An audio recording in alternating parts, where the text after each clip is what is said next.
Next ലുക്കാണ് ഇത് വളരെ നോർമൽ ആയിട്ടുള്ള ഏതൊരാൾക്കും പെട്ടെന്ന് തന്നെ ചെയ്യാവുന്ന ഒരു ബ്ലൗസ് എടുത്തിട്ട് നമുക്കൊരു പാവാട ഇട്ട ഒരു ബ്ലൗസും ഉണ്ട്. നമ്മൾ തച്ചു വെച്ചിരിക്കുന്ന ഏതൊരു ബ്ലൗസ് ആയിക്കോട്ടെ അത് ചെറിയൊരു വട്ടക്കഴുത്തുമായിട്ട് പച്ച നിറത്തിൽ ചെറിയൊരു സ്ലീവോട് ഒരു കഴുത്ത്. അതിന്റെ പഴയ ഒരു ബ്ലൗസ് ആണ്. ഞാൻ മീഷോയിൽ നിന്ന് വാങ്ങിച്ച ഓർണമെന്റ്സ് തന്നെയാണ് ഞാൻ പെയർ ചെയ്തിരിക്കുന്നത്. ഗോൾഡൻ വാച്ച്, ദെൻ കുപ്പിവള, സെയിം ഹെയർ സ്റ്റൈൽ ആണ്. ഓക്കെ, ഇത് ആവാസയുടെ ദുപ്പട്ടയാണ് ഞാൻ പെയർ ചെയ്തിരിക്കുന്നത്. അത് സെയിം സ്കേർട്ടിന് വന്നിട്ട്. ഇപ്പൊ മൂന്നാമത്തെ ഔട്ട്ഫിറ്റ് ആണ് കേട്ടോ ഇത്.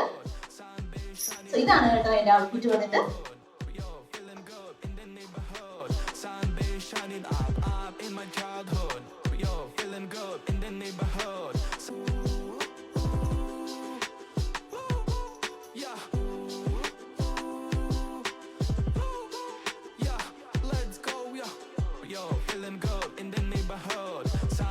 Shining up, I'm in my childhood. Yo, feeling good in the neighborhood. Sun be shining up, I'm in my childhood. Yo, feeling good. I've been rocking in the lights, feeling so right. Everything's all tight, loving the sights. I've been rocking in the lights, feeling so right. Everything's all tight, loving the sights. I've been rocking in the lights.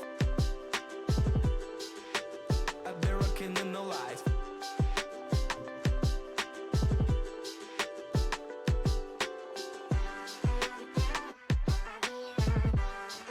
Episode ഇവിടെ തീരുകയാണ്. നിങ്ങൾക്ക് എല്ലാവർക്കും ഇഷ്ടപ്പെട്ടെന്ന് കരുതുന്നു. വളരെ normal ആയിട്ടുള്ള വളരെ ഏതൊരാൾക്കും പരീക്ഷിക്കാവുന്ന ലുക്സുമായിട്ടാണ് ഞാൻ വന്നിരിക്കുന്നത്. നിങ്ങളുടെ കയ്യിലുള്ള ആക്സസറീസ് വെച്ച് നിങ്ങൾക്ക് അത് പെയർ ചെയ്യാവുന്നതാണ് കേട്ടോ.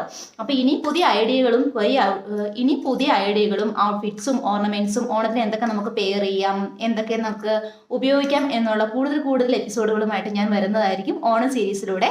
അപ്പോൾ നാളെ കാണുന്നത് വരെ ബൈ.